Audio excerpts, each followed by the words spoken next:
अस्सलाम वालेकुम। मैं हूं साइम शहजाद और आप देख रहे हैं मेरा यूट्यूब चैनल। दोस्तों, क्या आप लोग जानते हैं उन हकाइक के बारे में जो क्लाइमेट चेंज की वजह से दुनिया में रूनुमा हो रहे हैं? तो आइए आज जानते हैं उन हकाइक के बारे में। नंबर 1, क्लाइमेट चेंज 132 मिलियन लोगों को 2030 तक पॉवर्टी लाइन से नीचे धकेल देगा। वर्ल्ड बैंक के मुताबिक क्लाइमेट चेंज की वजह से बहुत से लोग बेघर हो रहे हैं, बहुत से लोग अपने रोजगार से महरूम होने वाले हैं।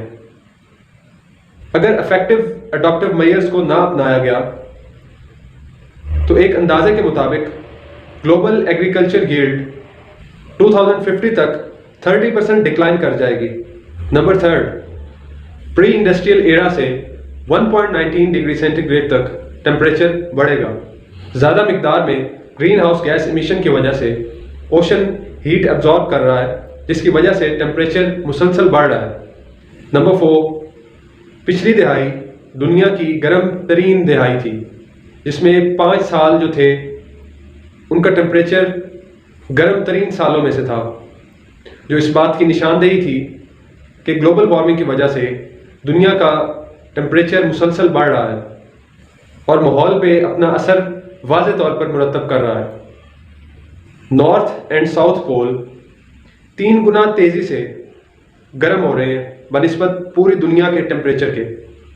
पोलर रीजन्स में इस कदर तेज़ी से बढ़ता हुआ टेम्परेचर हमें तबाहकुन हालात की निशानदेही कर रहा है। नंबर 6, अंटार्कटिका में हर 40 घंटे में 1 बिलियन मेट्रिक टन बर्फ पिघल रही है। पिछले 30 सालों में ज़मीन ने 28 ट्रिलियन टन बर्फ खो दी है, जो मिकदार के लिहाज से इतनी है कि पूरे यूनाइटेड किंगडम को 100 मीटर थिक लेयर में कवर कर ले। नंबर 7, गुज़िश्ता सदी में सी लेवल 9 इंचेस तक बढ़ चुका है। 9 इंचेस देखने में तो इतने नहीं है, लेकिन अगर हम इसको पानी के लिहाज से देखें तो ये कितना ज़्यादा पानी है।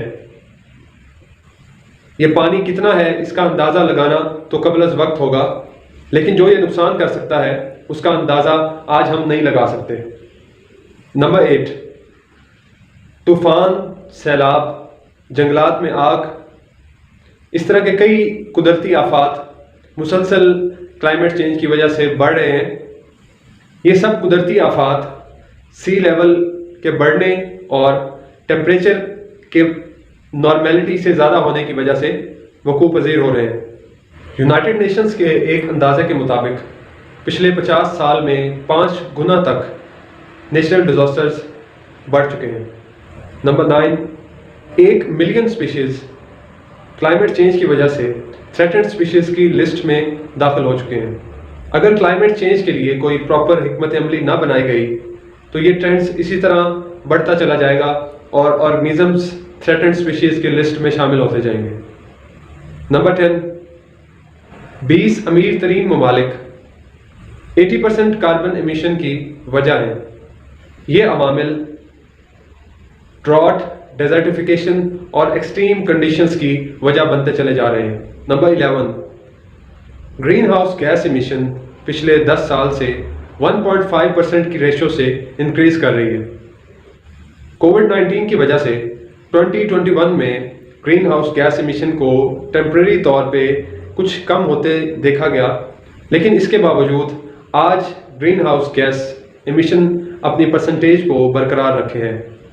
इन लास्ट मैं अपनी बात को कंक्लूड करता चलूँ कि दुनिया के जितने भी बड़े बड़े लीडर्स हैं और मुख्तलिफ बड़ी बड़ी कॉरपोरेशंस हैं दुनिया में, इन्होंने अगर मिल के इस चीज़ पे गौर ना किया और इस बात को नज़रअंदाज करते रहे और मुसलसल फॉसिल फ्यूल्स की यूटिलाइजेशन को बढ़ाते रहे, तो हमारा प्लेनेट अर्थ एक बहुत बड़े ख़तरे में है। आज के लिए इतना ही। साइम शहजाद को इजाज़त दीजिए। अल्लाह हाफ़िज़।